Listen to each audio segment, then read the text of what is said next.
Hello, good morning everyone. I am Vinod Singh and welcome to the current exam. आज की class में हम 12 अप्रैल का करंट अफेयर्स कवर करेंगे, जिसमें बांग्लादेश के व्यापार के रास्ते बंद कर दिए हैं भारत ने, अंतर्राष्ट्रीय सौर गठबंधन, पहला 3D प्रिंटेड ट्रेन स्टेशन बनाया है जापान ने, वन मानचित्रण होने वाला है बायोमास मिशन के द्वारा, 1997 का ओटावा कन्वेंशन न्यूज में रहा, और राफेल एम जेट विमान हम फ्रांस से लेने वाले हैं। तो ये सब हम डिस्कस करने वाले हैं इस क्लास में, ठीक है। तो चलिए देखते हैं।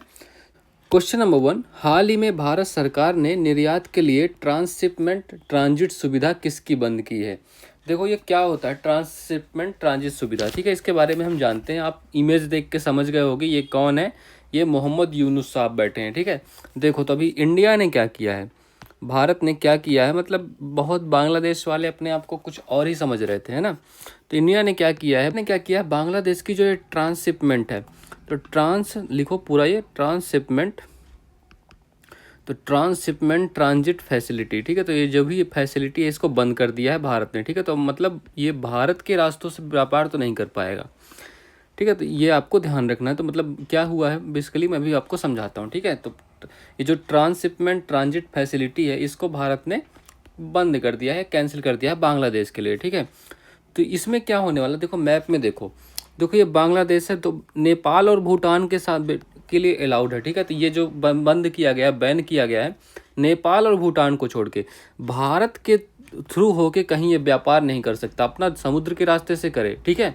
बट भारत से रास्ते से भारत के लैंड से होके ये व्यापार अब नहीं कर पाएगा, इसको बैन कर दिया गया है। क्यों किया है ऐसा इंडिया ने, क्योंकि बांग्लादेश काफ़ी इसकी हरकतें ख़राब हो रही थी, मंदिर वगैरह तोड़े जा रहे थे बांग्लादेश में। अभी जब इनकी सरकार गिरी तो बहुत कुछ हुआ इनके साथ, तो भारत थोड़ा सब सह रहा था, इसने अब फाइनल इसने डिसीजन लिया है, ठीक है। तो अब देखो इसमें क्या हो गया है, बांग्लादेश अब और किसी से निर्यात नहीं कर पाएगा, मतलब देखो, तो बांग्लादेश भारत से होकर निर्यात नहीं करेगा, ठीक है। तो बांग्लादेश भारत से, भारत की ज़मीन, मतलब जैसे होता था ना कि जैसे हमें कहीं मान लो तुम ये देखो, तो चाइना को कुछ सामान भेजना है बांग्लादेश को, ठीक है। तो बांग्लादेश कहता है भारत को पहले यार तुम कुछ सामान ले लो फिर यहाँ से इनको भेज देना। तो अब ये सुविधा नहीं रह पाई बांग्लादेश के पास, ठीक है।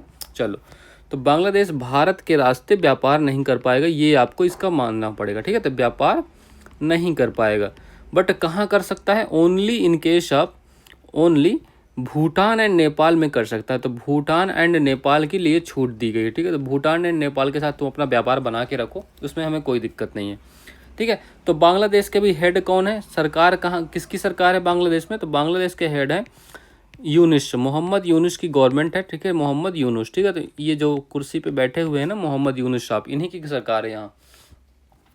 तो इतनी बात ध्यान रखना, टोटल यही मामला था जो न्यूज़ में चल रहा है तगड़े से। तो बांग्लादेश का आपकी इतना क्लियर रखना है, ठीक है।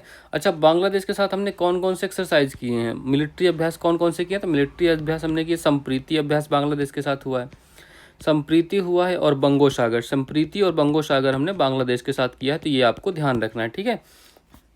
चलो, इतनी बातें आपको ध्यान रखना है। अच्छा, बांग्लादेश का मैप देखो पहले, तो ये देखो आपका ये हो गया बांग्लादेश। यहाँ की कैपिटल क्या है, कैपिटल आपको तो पता है ढाका है, ठीक है, ढाका कैपिटल है। अच्छा, यहाँ पर किस चीज़ का हेडक्वार्टर है, हेडक्वार्टर किसका है ये बताना है। यहाँ की करेंसी क्या है, करेंसी यहाँ की टका, तो टका यहाँ की करेंसी है, ये भी आपको ध्यान ही रखना है, ठीक है। तो टका करेंसी होगी। तो बॉर्डर कहाँ कहाँ से करता है, तो बॉर्डरिंग स्टेट कौन कौन से भारत, एक तो वेस्ट बंगाल हो गया, दिख रहा है ना वेस्ट बंगाल, ये चिकन नेक, ठीक है। असम हो गया, वेस्ट बंगाल के बाद असम हो गया, देखो ये असम का बॉर्डर है। देन मेघालय हो गया, मेघालय का बॉर्डर, मेघालय भी लिखो, मेघालय हो गया। देन ये देखो त्रिपुरा, ठीक है, यहाँ असम फिर से फिर त्रिपुरा, ठीक है, त्रिपुरा लिखो, त्रिपुरा। देन ये लास्ट में यहाँ पर मिजोरम, ठीक है। तो ये 5 राज्य मिलते हैं भारत के, बांग्लादेश से बाउंड्री बनाते हैं। टोटल लेंथ कितनी है, सबसे ज़्यादा बाउंड्री यही है, 4096 किलोमीटर की बाउंड्री बनाते हैं टोटल, ठीक है। तो ये भी आपको ध्यान रखना है। अच्छा, ये हमारा 100वां संविधान संशोधन जो हुआ था, तो 100वां कॉन्स्टिट्यूशनल अमेंडमेंट एक्ट हुआ था, ठीक है। ये इसमें क्या बताया गया था, जो 3 बीघा कॉरिडोर, तो 3 बीघा कॉरिडोर हमने बांग्लादेश को दे दिया था इस संविधान संशोधन में, ठीक है। तो बांग्लादेश को हमने इतना 3 बीघा कॉरिडोर दे दिया था ये 100वें संविधान संशोधन के द्वारा, ठीक है। तो ये आपको पता चलना चाहिए। अच्छा, बांग्लादेशी अभी क्या, बांग्लादेश को किसका हेड बनाया गया, तो बांग्लादेश को अभी बिम्स्टेक का अध्यक्षता के लिए चुना गया है। बिम्स्टेक कि अगले 2 साल के लिए अध्यक्षता के लिए चुना गया है। और ये ढाका में हेडक्वार्टर किसका है, बिम्स्टेक का ही है, ठीक है। तो बिम्स्टेक का ही हेडक्वार्टर है। अच्छा, बिम्स्टेक के जो 7 देश हैं वो आपको पता है ना, उन 7 इसके मेंबर कंट्रीज, उनका नाम आपको ध्यान रखना है, ठीक है। चलो, तो option number B correct answer है, बांग्लादेश। अब चलो आगे आते हैं। हाल ही में खारची पूजा महोत्सव का आयोजन कहाँ हुआ है? देखो, इसका आयोजन होता है त्रिपुरा में। त्रिपुरा में खारची पूजा होता है, गरिया पूजा भी यहीं होता है, और होजागिरी महोत्सव भी त्रिपुरा में ही होता है, ठीक है। तो ये कुछ महत्वपूर्ण त्यौहार हैं त्रिपुरा के। हाल ही में विंबलडन पुरुष एकल 2024 का विजेता कौन है? तो विंबलडन पुरुष एकल, तो इसका विजेता कौन है? कार्लोस अलकराज, ठीक है। तो कार्लोस अलकराज इसके विजेता हैं विंबलडन के, ठीक है। अब बताओ, अच्छा ये अभी हाल ही में इस साल का ऑस्ट्रेलिया ओपन हुआ है, तो ऑस्ट्रेलिया ओपन के विजेता कौन है? Jannik Sinner. इनका भी नाम आपको ध्यान रखना है, ठीक है, जैनिक सिनर। तो जैनिक सिनर का नाम आप लोग याद रखिएगा। हाल ही में कोपा अमेरिका चैंपियनशिप 2024 का खिताब किसने जीता है? तो ये जीतने वाले कौन है? अर्जेंटीना। और ये किसका फुटबॉल का टूर्नामेंट है? ये तो आपको पता होगा ना, फुटबॉल का ये टूर्नामेंट है, ठीक है। तो ये आपको इसमें अर्जेंटीना का नाम ध्यान रखना है। क्वेश्चन नंबर 2, हाल ही में अंतर्राष्ट्रीय सौर गठबंधन के कंट्री पार्टनरशिप पर हस्ताक्षर करने वाला पहला अफ्रीकन देश कौन सा है? देखो, तो इंटरनेशनल सोलर एलियंस, ठीक है। तो इंटरनेशनल अंतर्राष्ट्रीय सौर गठबंधन, ठीक है। तो ये आपको ध्यान रखना है। अच्छा, इसकी स्थापना कब हुई थी ये बताओ, किसने किसने मिल के की थी ये भी बताओ, ठीक है। तो इसका हेडक्वार्टर भी कहाँ है वो भी बताना है आपको, ठीक है। तो ISA, तो ISA की स्थापना किसके द्वारा हुई थी? देखो, तो COP21 एक मतलब COP21 कहाँ हुआ था? ये आपका हुआ था पेरिस में हुआ था 2015 में, ठीक है। तो पेरिस में 2015 में हुआ था COP21। इसी में भारत और फ्रांस ने, तो इंडिया प्लस फ्रांस ने, तो भारत और फ्रांस ने मिल के इसका निर्माण किया, सौर ऊर्जा, और सौर ऊर्जा को बढ़ावा देने के लिए, ठीक है। तो सौर ऊर्जा को बढ़ावा देने के लिए इसका निर्माण किया इंटरनेशनल सोलर एलियंस, ठीक है। तो ये आपको ध्यान रखना है, अंतर्राष्ट्रीय सौर गठबंधन, ठीक है। चलो, अच्छा, इसका हेडक्वार्टर मैं आपके लिए होमवर्क देता हूँ, हेडक्वार्टर कहाँ है ये आपको कमेंट बॉक्स में बताना है, ठीक है। ये आपका होमवर्क है। कंट्री पार्टनरशिप फ्रेमवर्क जो इंटरनेशनल सोलर एलियंस का है, इसको शॉर्ट में क्या कहते हैं? CPF। तो इसमें भी कितने मेंबर हैं? टोटल भी 4 देश इसमें ऐड हुए, ठीक है, 4 देश। लेटेस्ट कौन सा है वो अब देखेंगे। तो 4 देशों ने साइन किया है, तो 4 देशों ने साइन किया। पहला कौन सा है? पहला है बांग्लादेश, ठीक है। तो बांग्लादेश ने हो गया, बांग्लादेश साइन करने वाला। दूसरा कौन सा हो गया? क्यूबा, दूसरा हो गया क्यूबा। तीसरा कौन सा हो गया? भूटान हो गया। अच्छा, अफ्रीकन देश कौन सा है? अफ्रीकन देश चौथा, जिसका क्या नाम है? मॉरिशस, ठीक है। तो मॉरिशस का नाम आपको ध्यान रखना, Mauritius. Option number C correct answer है। ये अफ्रीकन देश है, पहला अफ्रीकन देश है जो इसमें ऐड हो रहा है, ठीक है। ये आपको अभी पता करना है, ध्यान रखना है, मतलब पता क्या करोगे तुम लोग। चलो, ठीक है। तो ये आपको पता होना चाहिए, मॉरिशस के बारे में याद रखिएगा। ये चारों वासे आपको ध्यान रखने हैं, ठीक है। चलो, इसका हेडक्वार्टर आप लोग बताइएगा।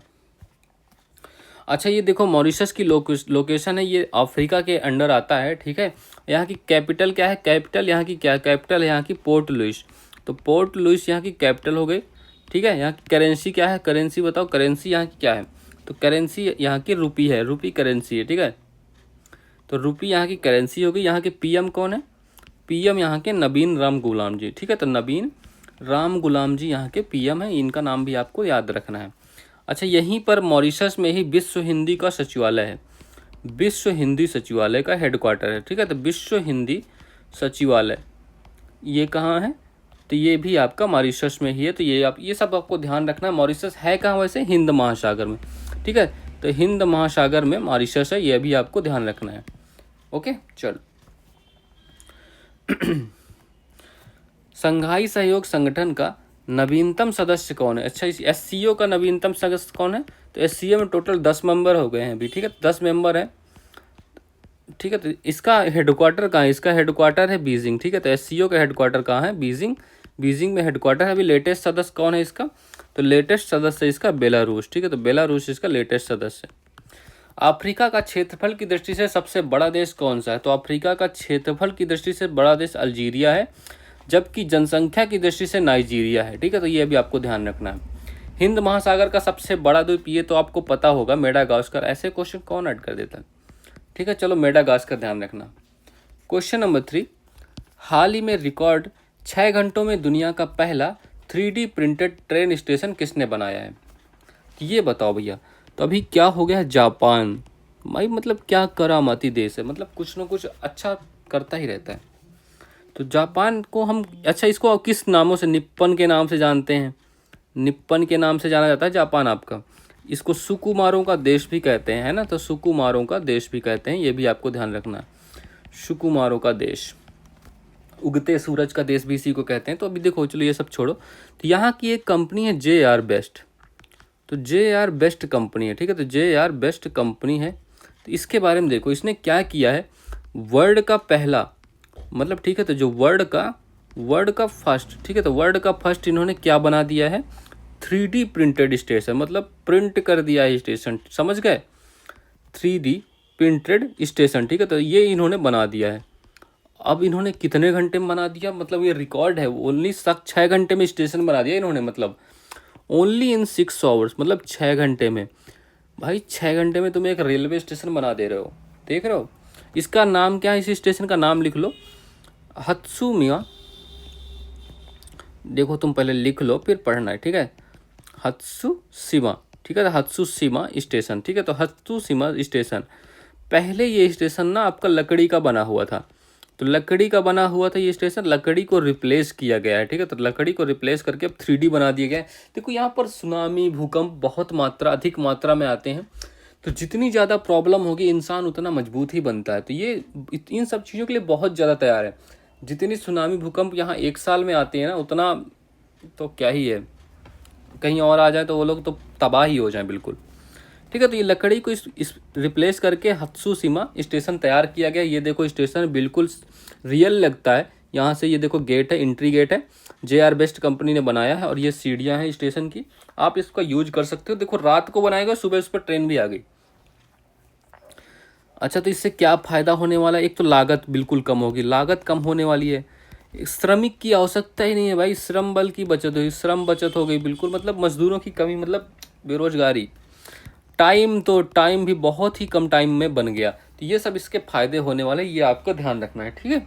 चलो अच्छा, जापान इसका राइट आंसर हो गया। जापान की करेंसी बताओ।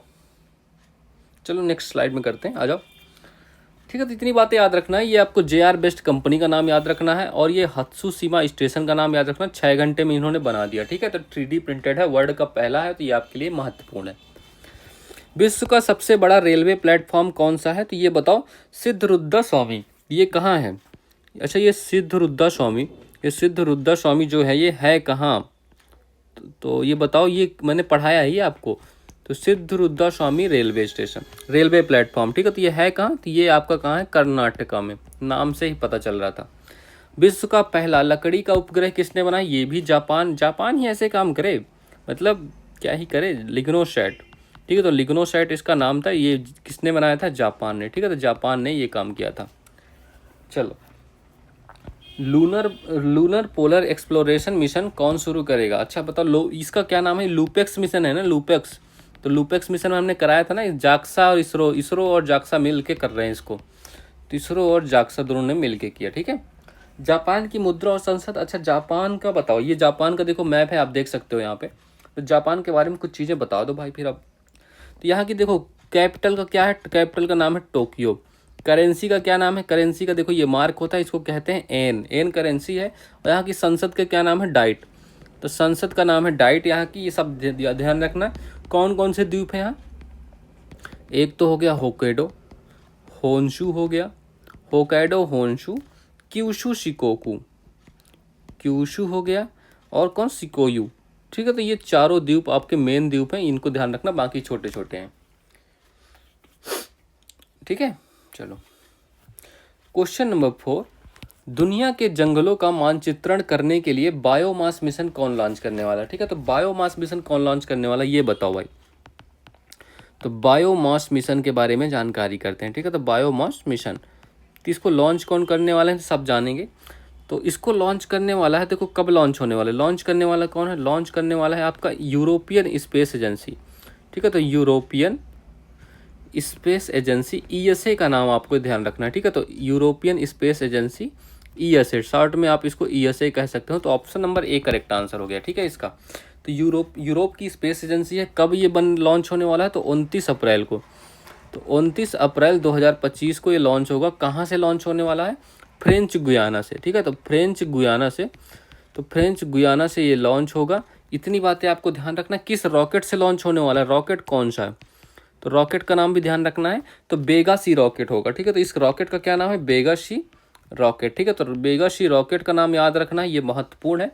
इसका काम क्या होगा, ये एक प्रकार का देखो अर्थ एक्सप्लोरर, ये एक प्रकार का अर्थ एक्सप्लोरर, मतलब अर्थ का एक्सप्लोर करने के लिए सैटेलाइट है, ठीक है। अर्थ एक्सप्लोरर सैटेलाइट मिशन के नाम से जाना जाता है, सैटेलाइट मिशन, ठीक है।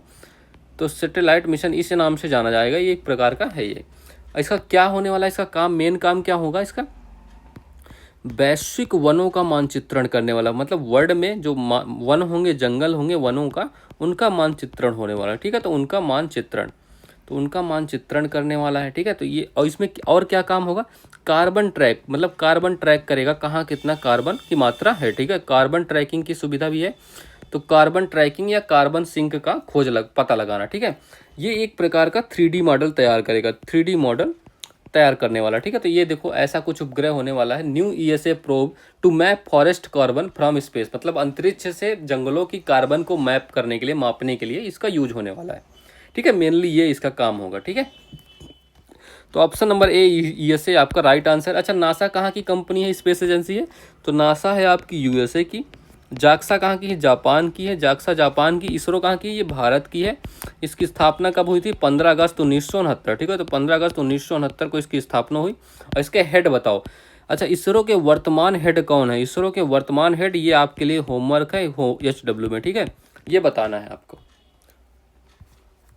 हाल ही में कांची बोवली विवाद किस शहर में होता, देखो अभी जहाँ हैदराबाद के जंगल की कटाई हो रही थी बहुत ही अधिक मात्रा में, यहाँ पर विरोध प्रदर्शन हुआ, स्टूडेंट्स का हुआ, उन पर लाठी भी चढ़ाई गई, जानवरों के रोने की आवाज़ आ रही थी यार। वो वीडियो अगर आपने देखा होगा तो आप फील कर पा रहे होगे यार, मतलब कैसे क्या तबाही मचा रहे हो।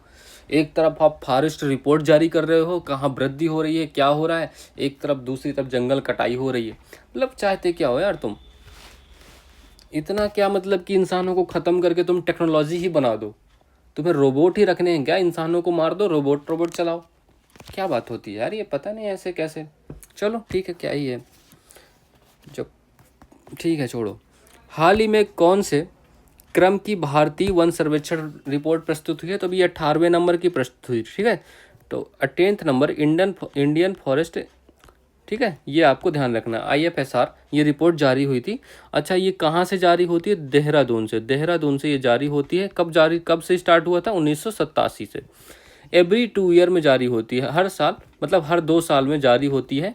अच्छा, ये बताओ मैक्सिमम एरिया कहाँ है वन का, तो मैक्सिमम एरिया वन का कहाँ है, ये है आपका मध्य प्रदेश में।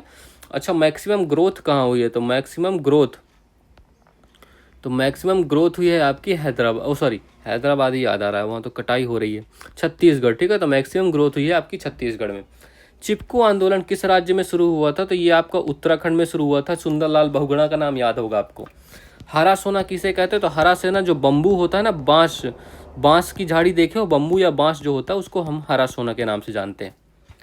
क्वेश्चन नंबर 5, हाल ही में चर्चा में रहे वर्ष 1997 के ओटावा कन्वेंशन का संबंध किससे है।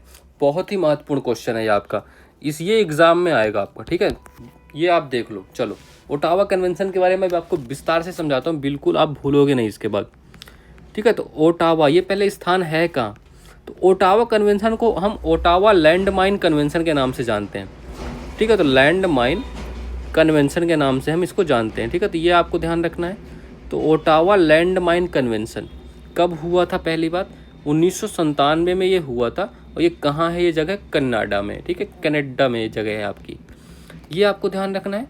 ये एक प्रकार का मतलब अंतर्राष्ट्रीय समझौता है, इंटरनेशनल एग्रीमेंट है। किसके लिए एग्रीमेंट है, यही तो आपका क्वेश्चन है।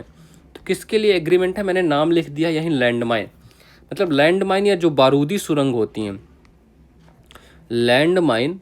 तो लैंड माइन या जो बारूदी सुरंग, इनको बारूदी सुरंगों के नाम से भी जान सकते हैं। तो बारूदी सुरंग, ठीक है, मतलब जो ज़मीन में नहीं लगा दी जाती और आप पैर रखते ही वो फट जाती हैं।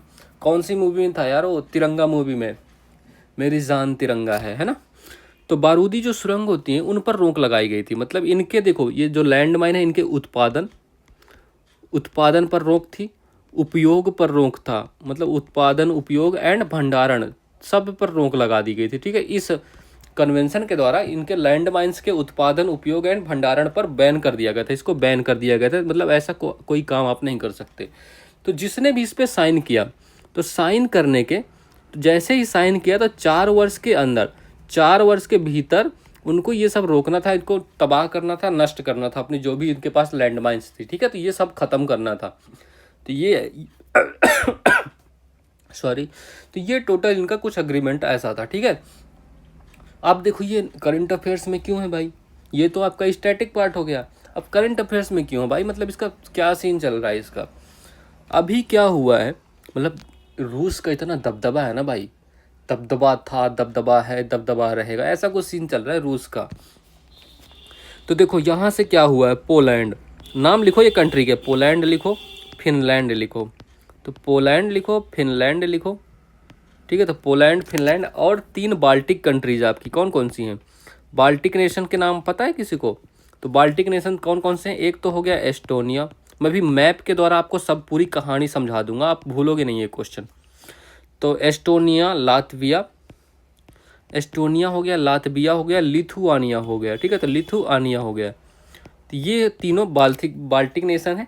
तो ये 5 नाटो में शामिल हैं। ठीक है, तो 5 नाटो कंट्रीज हैं, ये भी आपको पता है। ठीक है, 5 नाटो कंट्रीज हैं और ये 3 बाल्टिक कंट्रीज हैं। तो इन्होंने क्या कहा है, भैया हमें इसमें नहीं रहना, ओटावा कन्वेंशन से इन्होंने हटने का फैसला लिया है। हटने का फैसला, अब हटने का फैसला क्यों लिया है, क्योंकि ये तो रोक लगाता है लैंड माइंस से, अब इन्हें उपयोग करना है लैंड माइंस का। कहाँ करना है मैं आपको मैप में दिखाता हूँ, आ जाइए, चलिए आओ। देखो ये है आपका मैप। ठीक है, एक तो हो गया आपका ये फिनलैंड हो गया, फिनलैंड हो गया। ठीक है, फिनलैंड हो गया, पोलैंड हो गया, एस्टोनिया हो गया, लातविया हो गया, लिथुआनिया हो गया। ये तीनों बाल्टिक, ये आपका बाल्टिक सी है ना, यहाँ पे लिख लो, अरे यार, तो ये आपका बाल्टिक ओशियन है ना, तो इसीलिए इनको बाल्टिक कंट्रीज कहते हैं। अब देखो ये सीन क्या था, रसिया से बॉर्डर बना रहा है फिनलैंड का बॉर्डर है। ठीक है, मैं रुको क्या कर दें यहाँ पे, चलो हाँ ठीक है। तो ये फिनलैंड का बॉर्डर हो गया रसिया से, एस्टोनिया का बॉर्डर रसिया से, लातविया का बॉर्डर रसिया से, और बेलारूस किसकी सुनता है। और देखो अब आप कहोगे यार पोलैंड का, देखो यूक्रेन का तो इन्होंने, मतलब यूक्रेन से भी क्या हुआ है, रूस ने कहा है, तो रूस यूक्रेन जो युद्ध चल रहा था अभी तक, रूस ने अभी फैसला लिया कि इसको हम सीज फायर घोषित कर दिया। मतलब यहाँ पर इन्होंने कहा है अब कोई युद्ध नहीं होगा, अब यहाँ पर सीज फायर, इन्होंने सीज फायर का मतलब घोषणा कर दी है। ठीक है, अब कोई युद्ध नहीं होने वाला। ठीक है, तो अब जैसे ही ये घोषणा की कि हम यूक्रेन के साथ अब युद्ध नहीं करेंगे, तो अब ये बेलारूस क्या है, बेलारूस तो इसका ही चमचा है, रूस का चमचा, ये रूस जो कहेगा बेलारूस वही करने वाला है। ठीक है, तो अब कहोगे पोलैंड और लिथुआनिया की बाउंड्री तो सर मिलती नहीं है रसिया से, आप कैसे कह रहे हो कि ये क्यों डर रहे हैं भाई। क्योंकि डरना चाहिए, क्योंकि ये जो एरिया इलाका है ना, ये भी रूस का ही है, रूस के राज्य में रूस ही है ये। ठीक है, तो अब इनकी भी बाउंड्री मिलती है पोलैंड से, आप समझ गए। तो ये 5 कंट्रियाँ इसलिए डर रही हैं क्योंकि यार ये रूस ने, अगर यहाँ रूस और यूक्रेन का युद्ध बंद हो गया तो ये क्या इन्होंने अपने से मतलब एज्यूम किया, समझो मैं बताता हूँ कहानी आपकी। तो अब ये हथियार वृद्धि करेगा, मतलब फुर्सत हो जाएगा ना। अभी तक तो यूक्रेन में उलझा हुआ था, अगर यूक्रेन के साथ युद्ध बंद हो गया तो फिर ये हथियार इकट्ठे करने लग जाएगा, हथियार बनाने लग जाएगा, या हथियार बंद हो जाएगा। ठीक है, तो हथियार बनाने मतलब हथियारों की वृद्धि करने लग जाएगा फिर से, जिससे हमें खतरा है। तो जिससे ये लोग डर रहे हैं, मतलब जिससे इनको खतरा है, इन्होंने ऐसा सोचा और इन्होंने कहा भैया हमें इससे हटा दो, हम लगाएंगे यहाँ लैंड माइंस। ये पूरा इलाका जो होने वाला है, ये जो इलाका होने वाला है, ये पूरे में ऐसे हम बना देंगे, लैंड माइंस बिछा देंगे, तो रूस आ ही नहीं पाएगा। समझ गए, ये पूरा आपका सीन हो गया। ठीक है, तो आपके लिए मैंने देखो कितनी रिसर्च की होगी, दैट्स वाई आपको 10 मिनट में समझा दिया, 10 मिनट क्या 5 मिनट में ही मैंने समझा दिया आपको। ठीक है, तो ये पूरी कहानी थी, इस वजह से इन्होंने कहा भैया अब तो हमें लैंड माइंस बिछाना पड़ेगा, हमें रूस से बचना है, रूस के पड़ोसी हैं हम, तो हमें खतरा है। तो ये एंटी पर्सनल लैंड माइंस पर प्रतिबंध लगाने के लिए ये कन्वेंशन था, ओटावा कन्वेंशन 1997 का। तो पूरा आपको क्लियर हो गया ना ये आपका। चलो अब आपको ये भूल ही नहीं सकता यार, मैंने इतना अच्छे से बता दिया है। ठीक है। चलो मॉन्ट्रियल प्रोटोकॉल, अच्छा मॉन्ट्रियल प्रोटोकॉल में क्या हुआ था, तो मॉन्ट्रियल प्रोटोकॉल में क्या हुआ था, ये 1987 में हुआ था। पहली बात 1987 में कहाँ हुआ था, 16 सितंबर 1987। अच्छा 16 सितंबर को कौन सा दिवस कौन सा होता है, 16 सितंबर को हम कौन सा दिवस मनाते हैं, ये भी आपके लिए होमवर्क है, ठीक है। चलो तो 1900 ये कहाँ हुआ था, मॉन्ट्रियल कनाडा में, ठीक है, कनाडा में हुआ था। किस लिए हुआ था, ओजोन परत के संरक्षण के लिए। तो ओजोन परत के संरक्षण के लिए इसका आयोजन किया था। इस पे हमने सीएफसी पर रोक लगा दी थी, जो क्लोरोफ्लोरोकार्बन था इस पर हमने बैन लगा दिया था, ठीक है। क्योटो प्रोटोकॉल क्या है, क्योटो प्रोटोकॉल ये 1997 में हुआ था। कहाँ हुआ था, जापान में। तो जापान में 1997 में हुआ था, तो ये आपको ध्यान रखना है। इसमें हमने ग्रीन हाउस जो गैस है ना, उनके एमिशन को कम करने के लिए ये हुआ था। तो ग्रीन हाउस गैस के एमिशन को कम करने के लिए ये भी आपको ध्यान रखना है। हाल ही में ब्यूनस आयर्स ISSF, ठीक है, तो ISSF वर्ल्ड कप 2025 ये किसका वर्ल्ड कप है, पहली बात तो ये शूटिंग का वर्ल्ड कप है, ठीक है। तो किस चीज़ का वर्ल्ड कप है बताओ यार, ये किसी को पता है, तो ये शूटिंग का वर्ल्ड कप है, ठीक है, शूटिंग का वर्ल्ड कप है। और ब्यूनस आयर्स कहाँ की कैपिटल है, तो ब्यूनस आयर्स आपकी कैपिटल है अर्जेंटीना की। तो अर्जेंटीना में ये वर्ल्ड कप हुआ है। यहाँ पर भारत को कौन सा स्थान मिला, तो यहाँ पर पहला स्थान किसे मिला है, पहला स्थान मिला है चीन को, जिसने 5 गोल्ड मेडल जीते, ठीक है, तो 5 गोल्ड जीते। और दूसरा मिला है आपको भारत को दूसरा मिला है जिसने 4 गोल्ड मेडल जीते, ठीक, तो ये आपको ध्यान रखना है, ठीक है। चलो क्वेश्चन नंबर 6, हाल ही में केंद्र ने नौसेना के लिए किससे राफेल MZ खरीदने को मंजूरी दी है, ठीक है। अब देखो राफेल M का मतलब होता है मरीन, तो राफेल मरीन जेट का क्या मतलब होता है, मत देखो जेट का मतलब होता है आपका, जेट का मतलब होता है लड़ाकू विमान, मतलब लड़ने के काम आने वाला है, लड़ाकू विमान, ठीक है। जेट का मतलब लड़ाकू विमान हो गया। और मरीन का मतलब हो गया पानी, मतलब पानी या समुद्र जो भी आप कह लो, तो पानी तो मतलब नेवी के लिए यूज होने वाला, ठीक है, तो नेवी के लिए काम आने वाला है, ठीक है, ये आपको ध्यान रखना है। इतनी बात आपको पता है। तो अब इसकी किसने मंजूरी दी है, फिर लड़ाकू विमान की इसकी मंजूरी कैबिनेट में, जिसके अध्यक्ष स्वयं PM मोदी होते हैं, कैबिनेट ने इसकी मंजूरी दे दी है, ठीक है। तो मतलब मंजूरी दे दी है कि मतलब मंगा लो भाई यार जो चाहिए तुम्हें। तो कैबिनेट ने अभी हाल ही में इसकी मंजूरी दी है, ठीक है, तो मंजूरी मिल गई अब इसको। तो ये क्या है, कितने राफेल MZ आने वाले हैं, तो 26 जो हो आपके राफेल MZ हैं, तो 26, अरे क्या हो गया, 26 राफेल MZ आने वाले हैं आपके, ठीक है। तो इनका इतने का समझौता हुआ, कितने का एग्रीमेंट है टोटल, 63,000 करोड़ रुपए का। मतलब देखो इसमें रोज करोड़ों की बात होती है इस क्लास में। तो 63,000 करोड़ का एग्रीमेंट हुआ है, ठीक है, अभी इतने पैसे हम देने वाले हैं, ठीक है, तो ये आपको ध्यान रखना है। तो इसमें 26 राफेल MZ आने वाले किसके किसके बीच वाले होते हैं, इंडिया प्लस फ्रांस, तो फ्रांस ये काम करने वाला है। फ्रांस की अच्छा कौन सी कंपनी है, तो फ्रांस की कंपनी का नाम लिखो, दसाल्ट एविएशन कंपनी का नाम है, दसाल्ट एविएशन, ठीक है, तो दसाल्ट एविएशन कंपनी इसका निर्माण करने वाली है, ठीक है, तो ये आपको ध्यान रखना है। अच्छा हम 26 लाने वाले हैं, 26 में से हम 22 जो लाएंगे वो सिंगल सीटर रहेंगे, तो 22 जो होंगे हमारे सिंगल सीट के रहेंगे। और उसमें से 4 जो रहेंगे वो कपल के लिए, कपल ऐसे खुश मत हो, कपल डबल्स मतलब 2 लोग बैठ सकते हैं, ठीक है, कपल नाम सुन के खुश हो जाते हैं, क्या ही है। चलो ठीक है, तो इतनी आपको ध्यान रखना। ये क्या है, एक प्रकार का पनडुब्बी रोधी लड़ाकू विमान है, ठीक है, तो पनडुब्बी रोधी लड़ाकू विमान है, ये भी आपको ध्यान रखना। पनडुब्बी रोधी लड़ाकू विमान है, ये आपको पता रखना, ठीक है। अच्छा इसका यूज हम किसने करने वाले, देखो ये जो है ना, इसको हम किसी एक विमान पे लगाएंगे, उसका क्या नाम है, विमान पे कौन सा विमान है उसका क्या नाम है, INS विक्रांत में हम इसका यूज करने वाले हैं। तो INS विक्रांत में हम इसको यूज करेंगे, ठीक है, तो INS विक्रांत में यूज करने वाले हैं, ठीक है। तो INS विक्रांत के ऊपर ये एक प्रकार का विमान वाहक युद्धपोत है, इसके ऊपर हम इसको रखेंगे और फिर हम उसी में लड़ाई में अपना यूज करने वाले हैं, ठीक है, तो ये आपको ध्यान रखना है। और इसके जो विंग्स है ना, ये विंग्स इसके फोल्ड हो जाएंगे, तो विंग्स जो होने वाले हैं, विंग्स होंगे फोल्ड हो सकते हैं, ठीक है, तो फोल्डेबल विंग्स हैं, ये भी आपको पता होना चाहिए। तो ऑप्शन नंबर कौन सा, ए करेक्ट आंसर है फ्रांस, ठीक है। चलो हाल ही में प्रधानमंत्री नरेंद्र मोदी ने समाज सुधारक महात्मा फुले की जयंती पर श्रद्धांजलि दी है। इनका जन्म कहाँ हुआ था, तो देखो इनका जन्म हुआ था 11 अप्रैल को, 11 अप्रैल 1827 को हुआ था महाराष्ट्र में, ठीक है। तो महाराष्ट्र में इनका जन्म हुआ था। 1873 में इन्होंने एक बुक लॉन्च की थी, गुलामगिरी। तो गुलामगिरी इन्हीं की बुक है, ये क्वेश्चन एग्जाम में आ चुका है। और इन्होंने एक सत्यशोधक समाज की स्थापना की थी, वो भी 1873 में, ठीक है। तो सत्यशोधक समाज, जो कि इसकी भी स्थापना कहाँ की थी, महाराष्ट्र में है, ठीक है। तो ये आपको ध्यान रखना है।